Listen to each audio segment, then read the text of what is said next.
गीता का ज्ञान और जीवन का सत्य बताने वाले वासुदेव, देवकी नंदन, मुरली मनोहर, अनेकों नामों से पुकारे जाने वाले गोकुल, वृंदावन, नंदगांव और बरसाने की पावन धरा पर लीला रचाने वाले द्वापर युग के सबसे बड़े नायक और जगत के पालनहार कहे जाने वाले उन्हीं भगवान श्री कृष्ण के अंतिम क्षणों की गवाही देता दुनिया भर में प्रसिद्ध पवित्र धाम भालका तीर्थ।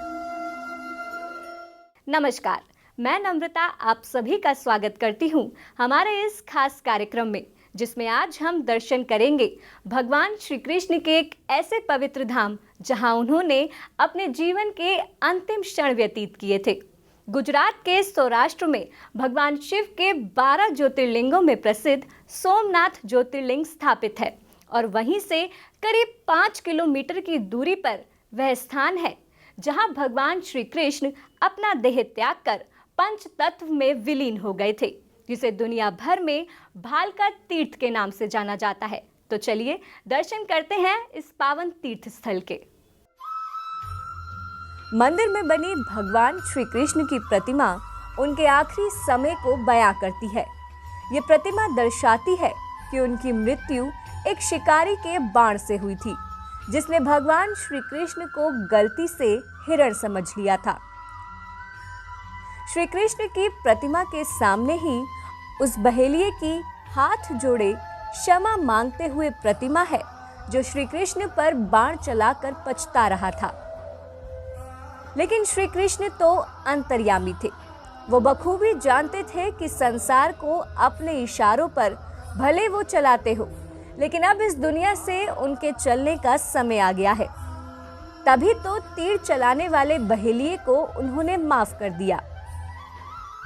भगवान श्री कृष्ण जो स्वयं महान धनुर्धारी अर्जुन के सारथी थे, लेकिन उनके देह त्यागने का कारण बना एक साधारण भील।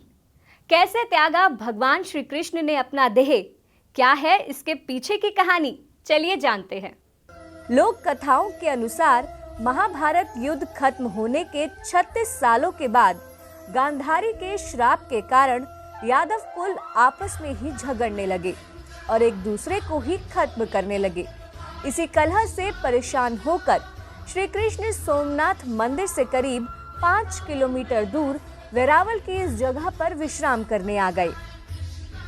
भगवान श्री कृष्ण ध्यान मग्न मुद्रा में लेटे हुए थे कि वहां से करीब 1 किलोमीटर की दूरी पर मौजूद जरा नाम के भील को कुछ चमकता हुआ नजर आया। उसे लगा कि यह किसी मृग की आंख है और बस उस ओर तीर छोड़ दिया, जो सीधे श्री कृष्ण के बाएं पैर में जा धंसा। जब जरा करीब पहुंचा तो देखकर रुदन करने लगा। उसके बाण से खुद श्री कृष्ण घायल हुए थे। जिसे उसने मृग की आंख समझा था, वह श्री कृष्ण के बाएं पैर का पदम था जो चमक रहा था। ग्लानि में जरा भगवान के सामने हाथ जोड़कर बैठ गया। वह श्री कृष्ण से क्षमा याचना करने लगा।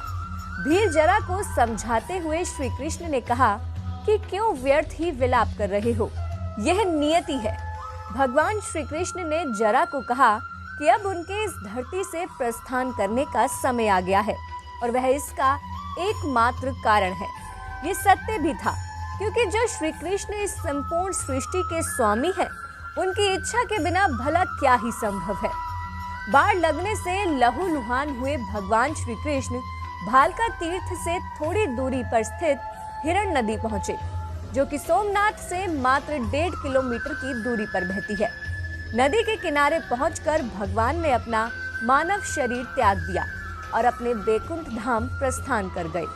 माना जाता है कि नदी के किनारे आज भी भगवान श्री कृष्ण के चरणों के निशान मौजूद हैं। इस स्थान को देहोत्सर्ग तीर्थ के नाम से भी जाना जाता है।